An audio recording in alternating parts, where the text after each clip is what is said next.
അങ്ങനെ നമ്മുടെ ഓണ സെലിബ്രേഷനൊക്കെ കഴിഞ്ഞു. അടുത്ത ബർത്ത്ഡേ സെലിബ്രേഷനാണ്.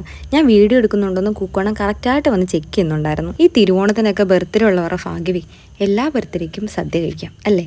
അങ്ങനെ നമ്മുടെ ശൈലമ്മയുടെയും അമ്മു ചേച്ചിയുടെയും ബർത്ത്ഡേ സെലിബ്രേഷനാണ് നടക്കുന്നത്. ബർത്ത്ഡേ സെലിബ്രേഷൻ എന്ന് പറയുമ്പോൾ ഈ കേക്ക് കട്ടിങ് ആണല്ലോ ആദ്യം.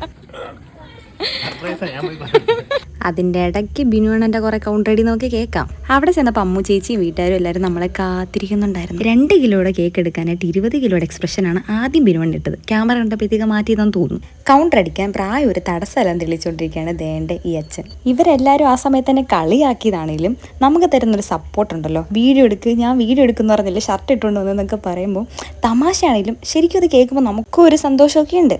അത് കഴിഞ്ഞിട്ട് കേക്ക് കട്ടിങ് നടന്നു, കേക്ക് വിതരണം നടന്നു, ഗിഫ്റ്റ് കൊടുക്കലും കഴിഞ്ഞു. നേരത്തെ ബിനോണം പറഞ്ഞ ബർത്ത്ഡേ സർപ്രൈസ് ഇല്ലേ, അതാണിത്. ലാസ്റ്റ് ഈ ചൂട് സമയത്തും കറുത്ത ഹുഡീസ് ഇട്ടുകൊണ്ട് വരാൻ കാണിച്ച കുക്കോന്റെ മനസ്സിനെ ഞങ്ങൾ എല്ലാവരും അഭിനന്ദിച്ചു. പരിപാടി കഴിഞ്ഞെന്ന വിശ്വാസത്തിൽ ഞാൻ പുറത്തോട്ട് ഇറങ്ങിയപ്പോഴത്തേക്ക് അവിടെ ഓണത്തല്ലാന്ന് വിചാരിച്ച് ഞാൻ അങ്ങോട്ട് പോയി. എല്ലാവരോടും കുറേ നേരം ഒരുമിച്ചിരുന്ന് ചളികൾ പറച്ചിലും കളിയാക്കലുകളും എല്ലാം കൂടിയായിട്ട് അടിപൊളിയായിരുന്നു. ലാസ്റ്റ് നമ്മുടെ ആദ്യക്കൂട്ടം തുടങ്ങി വെച്ച അന്താക്ഷരി നമ്മളെല്ലാവരോടും ചേർന്ന് ഏറ്റെടുത്തു.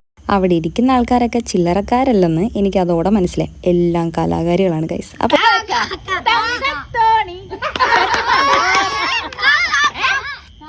ഓണക്കളി ഓണത്തല്ലാക്കാതെ വിട്ട എല്ലാവർക്കും നന്ദി. അപ്പോൾ ബൈ.